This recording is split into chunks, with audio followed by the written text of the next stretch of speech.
sec, car il n'était point tombé de pluie dans le pays. C'était la parole de Dieu. Amen.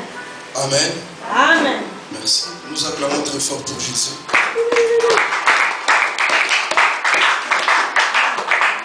Nous allons voir trois choses qui nous intéressent dans ces passages où il y a le personnage d'Élie et d'Akab. Élie, c'est un grand prophète de la Bible, et Akab, il était roi en Israël à l'époque d'Élie. C'était une période très difficile où il n'y avait plus de prophètes à cette époque parce que Jézabel a exterminé tous les prophètes. Jézabel qui était la femme du roi Akab. Élie, il est apparu du coup comme un prophète que Dieu a réservé pour faire déclencher la puissance, la gloire de Dieu. Alléluia. Amen. Et la Bible nous dit ceci. C'était une période très difficile où les enfants d'Israël ont transgressé la loi de l'Éternel. Ils ont abandonné leur Dieu pour s'attacher au Dieu de Baal.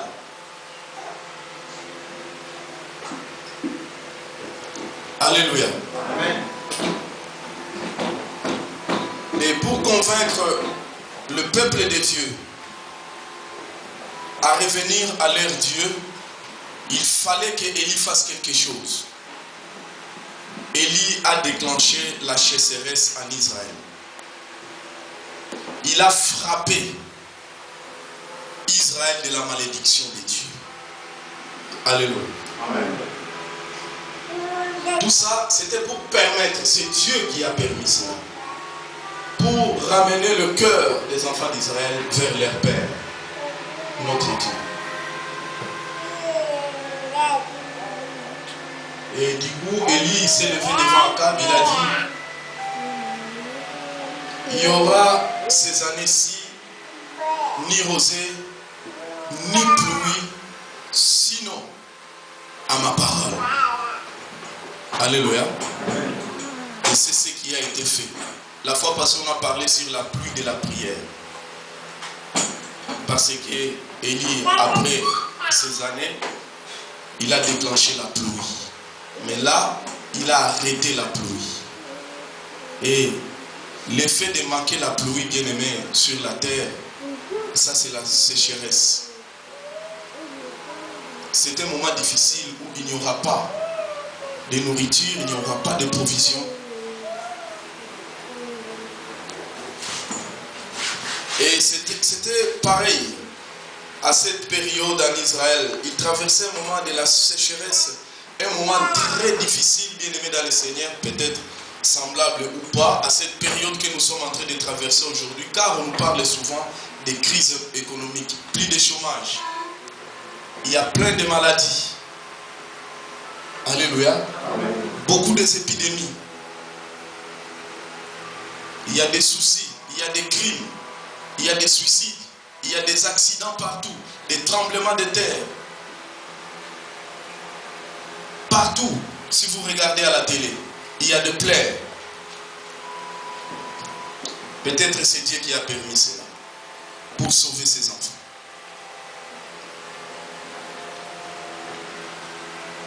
Nous allons voir trois choses. La première chose, c'est l'autorité de la parole des serviteurs de Dieu. Et la deuxième des choses, c'est l'orientation de Dieu. Et la troisième chose, c'est les liens et l'instrument que Dieu a utilisé pour bénir Élie. Les liens et l'instrument que Dieu peut utiliser pour ta bénédiction. Alléluia. Amen. Regardez bien la parole de Dieu dans le verset 1.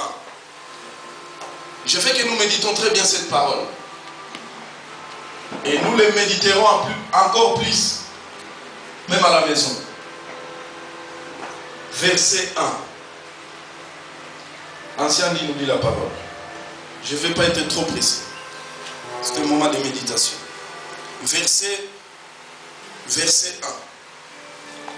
Envoie chapitre 17, verset 1. Élie, le Tishbite, l'un des habitants de Galade, dit à Akab, l'Éternel est vivant, le Dieu d'Israël, dont je suis le serviteur, il n'y aura ces années-ci ni rosée, ni pluie, sinon à ma parole. Amen. Amen. Écoutez, Élie, le prophète, il n'a pas dit ni rosée, ni pluie, sinon à la parole de l'Éternel. Il a dit ni rosée, ni pluie, sinon à ma parole. Alléluia.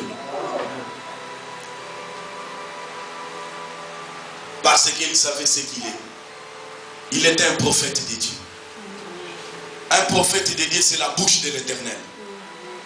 Quand un prophète de Dieu, il parle, Dieu est derrière la parole de son serviteur pour l'accomplir par des signes, des prodiges et des miracles. Amen. La Bible nous dit Dieu a établi son serviteur pour planter, aussi pour détruire. Dites Amen. Amen. Il peut bénir un pays. Le prophète de Dieu, il peut bénir une nation. Il peut bénir une famille. Mais sache-le, il peut aussi maudire une nation. Toute une nation. Dites Amen. Amen. Il a dit à Abraham, je bénirai celui qui te bénira. Et je maudirai celui qui te maudira. Un serviteur de Dieu, c'est une bénédiction. Il peut devenir aussi un danger. Alléluia. Amen.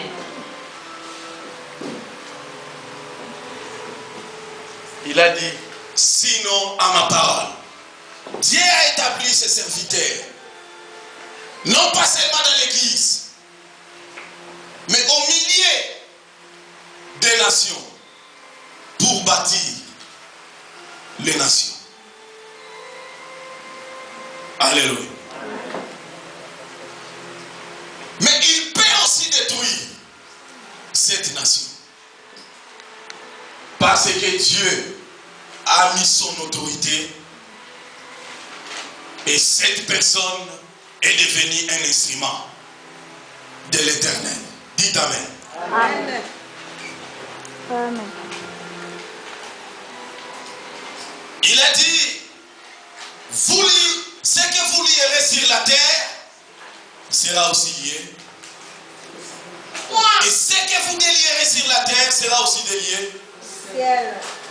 C'est l'autorité que Dieu a déversée à ses serviteurs.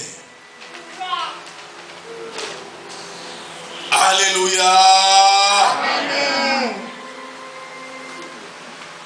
Dieu il confirme et il accomplit la parole de son serviteur. C'est pourquoi quand un homme de Dieu il te dit quelque chose, si tu crois et tu verras cela s'accomplir.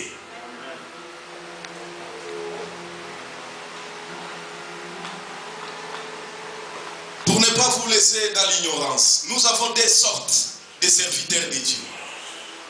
Nous avons ce qu'on appelle les tapout mater que Dieu peut utiliser et à la fin il dira je ne vous ai jamais connu. Alléluia. Il dira que je ne vous ai jamais connu. Et il y a aussi ce qu'on appelle Obed Yahweh. C'est-à-dire les serviteurs de Dieu que Dieu utilise. Et ces serviteurs, ils hériteront le royaume des cieux. C'est pourquoi il faut discerner les choses. Les serviteurs de Dieu ont l'autorité dans sa parole. C'est pourquoi un serviteur de Dieu, il est là pour bénir. Dieu a dit, il faut bénir même ceux qui vous haïssent. Il faut les bénir. Tu peux transformer la vie d'une personne. Tu peux changer la destinée de ta famille. Amen. Par la puissance de ta parole. Amen. Tu peux aussi